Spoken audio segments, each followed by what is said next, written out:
du Mercosur pour vous mettre tous d'accord, j'en suis sûre, avec l'Italie qui arrive au secours de Paris. Paris qui a du mal à trouver des alliés pour être contre le Mercosur, avec Friedrich Merz qui dit ce matin, Philippe Manière, que clairement il aimerait bien qu'on arrête de chipoter. C'est le terme. Est-ce qu'on chipote sur le Mercosur ?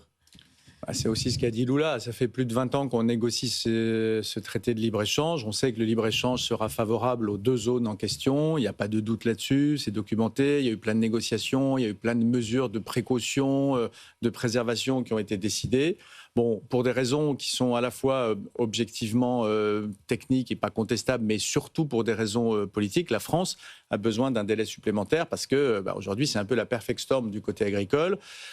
Un délai, mais de toute façon, on n'en veut pas. De toute façon, on n'y croit pas. Hein. Ça, de toute façon, l'idée que le Mercosur ne se fera pas, à mon avis, est une idée qu'il faut abandonner. Mais on sera toujours pas d'accord, je veux dire. C'est-à-dire que on ne sera pas d'accord officiellement, on le sera. Encore une fois, tous ces traités, c'est le fruit de négociations dans le cadre d'un mandat qui est donné à la Commission par les États. Donc ça ne tombe pas du ciel. Hein. Ce n'est pas un type, il y a un jour qui a dit à l'Union européenne et à l'Amérique latine, on a pensé un truc, on va vous vendre le Mercosur. Non, nous en sommes officiellement désireux. Les États de l'Union européenne se sont engagés dans un processus de négociation avec les États du Mercosur pour organiser une zone de quasi-libre-échange. Bon, voilà.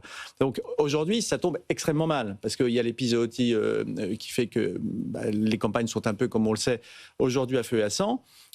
Et c'est vrai que les Français ne sont pas ceux qui comprennent le mieux les bénéfices de libre-échange et qu'il y a objectivement, là encore, toujours des gens qui ont à y perdre. Donc il faut vendre ça, il faut organiser la protection de ceux dont on pense qu'ils y perdraient à tort, etc. Et c'est pour ça que la France demande encore un peu de temps, monsieur le bourreau, mais de toute façon, on y va. C'est presque impossible. Vous imaginez tous les autres États. Mélanie, elle a pris une position qui probablement est alignée avec les intérêts de son pays, mais qui est surtout de circonstances. Elle ne va pas la tenir 107 ans. Et la France et l'Italie peuvent obtenir au mieux quelques concessions supplémentaires, mais je vois mal dans quel monde on aurait un Mercosur qui ne se ferait pas, puisque en gros tout le monde en est désireux, sauf vestigialement la France et l'Italie aujourd'hui au moment où on se parle. Isabelle. Moi, j'espère que le Mercosur ne se fera pas. Je pense que c'est un accord d'un autre temps, complètement dépassé, qui a commencé à être négocié au temps où on pensait que la mondialisation, c'était formidable. En fait, c'est un accord entre l'Europe et des pays d'Amérique du Sud qui n'ont pas du tout les mêmes normes sociales, les mêmes normes environnementales, les mêmes normes sanitaires. Et la Commission européenne essaie de colmater un petit peu les brèches. Mais en fait, c'est un accord qui, s'il se fait, sera complètement régressif pour l'Europe, parce que c'est tout à fait incompatible avec les normes de durabilité européennes. Alors certes, on est là en plein omnibus européen. On est en train de détricoter complètement le fameux pacte vert européen. Donc l'écart entre les normes, malheureusement, va se réduire. Mais si on reste un tant soit peu fidèle à ces engagements qu'on a pris lors des accords de Paris, eh bien, il ne faut pas aller vers... Mais on n'a rien à y gagner vis-à-vis de la Chine, vis-à-vis des États-Unis, pour montrer qu'on a d'autres partenaires commerciaux. Vraiment, encore une fois... Pour vous, on a tout à y perdre. On n'a peut-être pas complètement tout à y perdre, on a beaucoup à y perdre en termes de normes de durabilité, en termes de respect d'un cadre de durabilité. On va être de plus en plus moins 10 ans si on s'oriente vers ce type d'accord. Je renvoie aux travaux de Mathilde Duprey à l'Institut Veblen, institut auquel j'appartiens, c'est un think tank auquel j'appartiens. On travaille chacune sur des sujets un peu différents. Ça, c'est vraiment le sujet de Mathilde Duprey. Je vous invite à regarder tous les travaux qu'elle réalise sur ce sujet. On va l'inviter. Olivier. Non, alors sur Mercosur, je pense qu'en fait, ça recouvre beaucoup de sujets, mais ça montre quand même, ça met en lumière le fait que la France devient un peu le problème de l'Europe. Oui. Elle n'est pas pour la croissance. On a une croissance qui est plutôt plus dynamique que d'autres pays, pas que l'Espagne, mais que l'Allemagne ou d'autres pays, mais parce qu'on fait 6% de déficit, donc 5-6% de déficit, ça aide un petit peu. Mais en fait, la réalité, c'est que depuis 20-25 ans, on a divergé considérablement par rapport à l'Allemagne. En fait, si on se replace 25 ans en arrière, on avait une Allemagne qui était un peu plus riche que nous, ça c'est sûr, mais on avait à peu près le même équilibre pour les comptes extérieurs, on avait le même niveau de dette, le même niveau de déficit, et on traitait à peu près d'égal à égal, c'est plus du tout le cas. En fait, on rentre en deuxième zone et on est un petit peu, en fait, en bon français, une liabilité ou un boulet pour l'Europe, parce que nos problèmes un petit peu internes, alors là, ça tient en fait à la structure de notre secteur agricole, qui est quand même très petit, en fait, et qui a eu un poids politique disproportionné.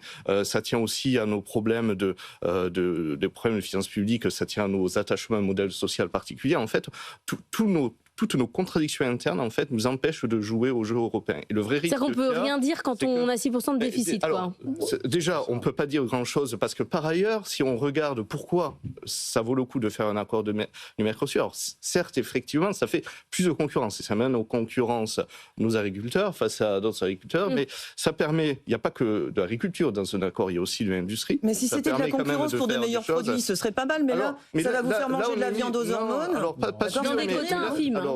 Déjà, ça pose la question de... il y a les quotas, il y a les moyens de contrôle, il y a aussi... Ça pose la question de nos propres contradictions. C'est qu'à un moment donné, l'appareil réglementaire européen, et français en particulier, s'est emballé sans aucune considération des réalités économiques. À un moment donné, on pose tout un tas de choses, et le consommateur, à la fin, lui, il dit aussi, bon, ça c'est le bœuf ou le poulet ou autre qui est de très bonne qualité, etc., mais que je ne peux pas me payer, je vais plutôt prendre l'autre. Et ça, il y a une vraie disjonction entre... ce qui serait parfait, en fait, alors en termes de normes, etc., et puis ce qu'on peut se payer avec l'argent dont on dispose.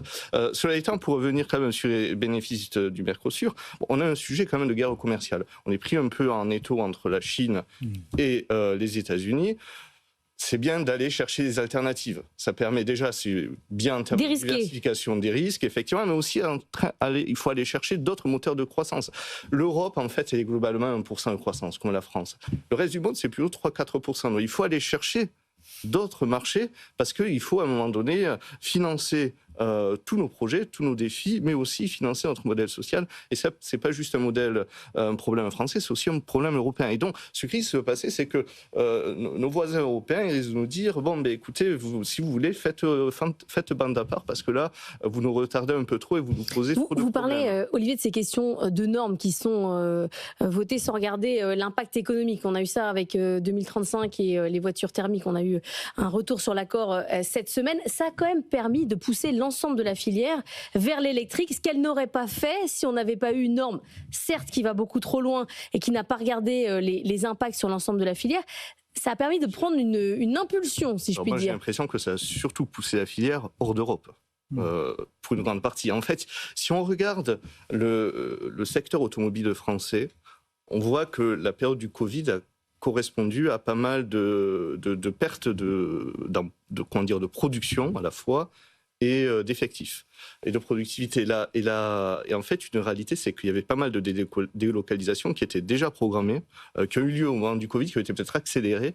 Mais une partie, en fait, de notre perte de capacité industrielle, ça a été fait sans doute, alors il n'y a pas de relation de causalité démontrée, mais par anticipation, au fait qu'on accumule un certain nombre de contraintes et il fallait chercher à aller soit à des marchés peut-être plus propices, soit même des coûts plus bas. Et donc, on sait où c'est allé plutôt dans le sud d'Europe, voire de l'autre côté de la Méditerranée. Il y a un problème d'orientation stratégique aussi. Enfin, si l'industrie automobile européenne, et notamment française, s'était orientée davantage vers vers la construction de petits véhicules électriques sobres, abordables, eh bien, je pense qu'en fait, on aurait pu davantage développer l'électrique. Oui, mais comment on fait ça? Parce qu'on n'a pas les batteries, c'est cher. Avec des batteries, batteries énormes. Je pense qu'il y a aussi une erreur de myopie collective, c'est que personne n'a vu arriver le missile chinois. Ouais. Au fond, en fait, en 2022, moi je me souviens très bien, on commençait à voir les exportations chinoises dépasser, en fait, prendre de la marge, alors que la Chine n'était pas vue comme un producteur de véhicules. Et je me souviens avoir parlé à mes homologues allemands, ils me disaient « Ah ben oui, mais ça reste des voitures allemandes qui sont fabriquées en Chine ». Pas grave. La réalité maintenant, c'est que c'est des voitures chinoises fabriquées en Chine. Oui. Et ça, en fait, on n'a pas compris collectivement, la puissance publique, mais sans doute aussi les constructeurs, qu'on avait une machine à exporter chinoise automobile qui se mettait en place, qui était partie des batteries, qui avait descendu complètement la chaîne et qui, au fond, allait prendre complètement le marché européen. Parce qu'ils ont une planification écologique qu'on n'est pas capable de mettre en œuvre. Oui, mais alors c'est plus simple quand vous êtes une dictature. Ça, c'est quand même un argument qui, à un moment donné, quand vous pouvez imposer, ça marche mieux. mieux. Philippe. Non, peut-être, il y a eu plusieurs erreurs successives, enfin, en tout cas des décisions qu'on peut regretter, mais tout ça dans le fond est assez logique. Alors, moi je pense qu'on peut regretter quand même la décision de l'Union européenne qui était très castratrice, j'allais dire, avec un deadline unique, quelle que soit la taille de la voiture, ce qui est un peu idiot. Honnêtement, quand une toute petite voiture qui consomme très peu, parce que les Européens étaient devenus les champions du moteur qui consommait 3 litres de gazole, c'est-à-dire 3 fois rien. Si une En voiture... thermique. En thermique. Une voiture qui roule 10 000 km en consommant 3 litres de gazole, c'est vraiment pas très intelligent de dire on va la faire basculer sur quelque chose qui a également un coût planétaire en la passant en véhicule électrique. Surtout quand ce sont de très gros véhicules. Mais là, je parle des petites. Donc les petites, on aurait dû les laisser plutôt en thermique. On aurait dû laisser aux constructeurs la possibilité de faire le choix d'avoir une partie de leur gamme, en particulier les petites, qui restait en thermique au moins un temps. Après, le choix des constructeurs d'aller plutôt sur les grands véhicules, vous vous souvenez que ça correspond aussi à une optimisation de ce dont ils disposaient en sortie de Covid, parce qu'il y avait une raréfaction des pièces, il y avait des pénuries, et donc ils ont plus de marge évidemment sur les grosses voitures que sur les petites, donc c'était assez logique qu'ils poussent les grosses voitures. Les petites, elles n'ont pas d'avenir de production en France. Mais les petites, on le sait, d'ailleurs il y en a très peu qui sont encore produites en France, et on sait que normalement elles n'ont pas vocation à être produites en France. Il y a la R5 et puis il y a Ford qui va produire. Il y a quand même un problème, enfin, Isabelle, vous le connaissez, j'imagine. Il y a quand même un problème qui est irréductible, parce que quand vous avez une petite voiture qui a un petit coût, l'équipement électrique est relativement difficile à défendre, à justifier par rapport au prix que vous avez que vous voulez à la sortie. Et évidemment, les pays à bas coût de main-d'œuvre ont un avantage comparatif considérable par rapport à vous pour faire ce type de véhicule. Donc, en fait, chacun a pris des décisions qui étaient assez logiques. Et à l'arrivée, s'il n'y avait pas des enjeux de souveraineté, s'il n'y avait pas des enjeux de déséquilibre de la balance, tout ça serait finalement assez bien. C'est-à-dire que les Chinois font bien des voitures pas chères électriques. On les achète, c'est normal. Le problème, c'est que nous avons des emplois dans l'automobile et que peut-être on aurait pu éviter d'en perdre une partie. À l'arrivée, on a surtout un grand renoncement écologique. Et je pense que cette décision... Si vous achetez des voitures électriques chinoises, du point de vue écologique, vous êtes assez contente quand même. Oui, mais comme vous le dites, il y a aussi un enjeu de souveraineté. Et bien sûr qu'il faut réduire nos dépendances à l'égard de la Chine, à l'égard des États-Unis. Mais c'est vrai. Moi, je crois que c'est très important ce que disait Olivier tout à l'heure, c'est qu'on n'a pas vu venir. Moi, je me rappelle Jean-Dominique Senard disant on n'a rien vu de la vague chinoise. C'était il y a 3-4 ans.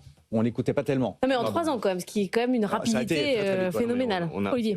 Alors peut-être qu'un point, c'est que, alors justement, Isabelle parlait de stratégie de transition écologique, et c'est vrai qu'au fond, quand même, la transition écologique, c'est le fait industriel majeur des prochaines décennies, des prochaines années et des prochaines décennies. Et ce que l'on voit, c'est que les approches entre grandes zones économiques sont très différentes.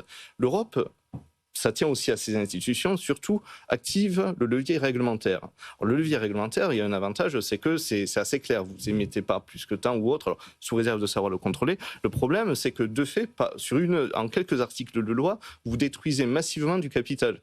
Mais ça ne veut pas dire que forcément l'appareil productif potentiel va tout de suite apparaître comme d'un coup de baguette magique. Que le pacte vert, ça a détruit du capital. Évidemment, puisque ceux qui avaient fixé une deadline pour des usines qui faisaient des voitures thermiques, vous les mettez à la poubelle. Donc vous avez objectivement détruit du capital. Par exemple, le plan de Biden, il avait un intérêt, alors maintenant il a été un peu, réorienté, on va dire, mais il y avait un intérêt, c'était de solvabiliser, avec une vision assez neutre d'un point de vue technologique, mais de solvabiliser de nouveaux secteurs sans forcément détruire le capital des anciens.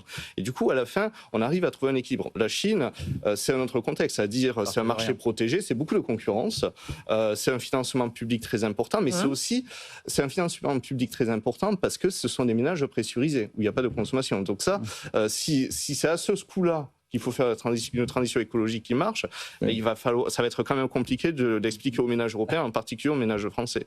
Ça, c'est...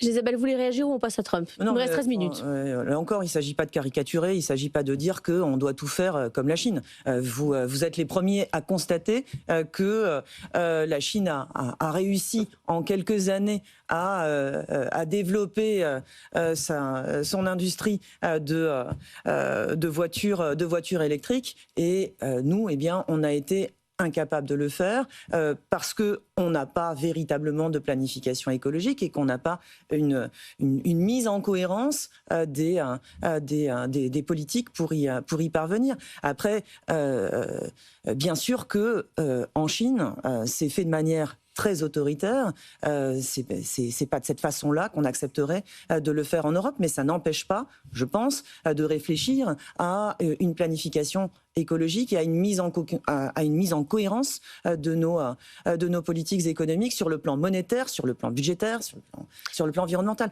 On fait pas ça. On est en train, au contraire, de tout détricoter.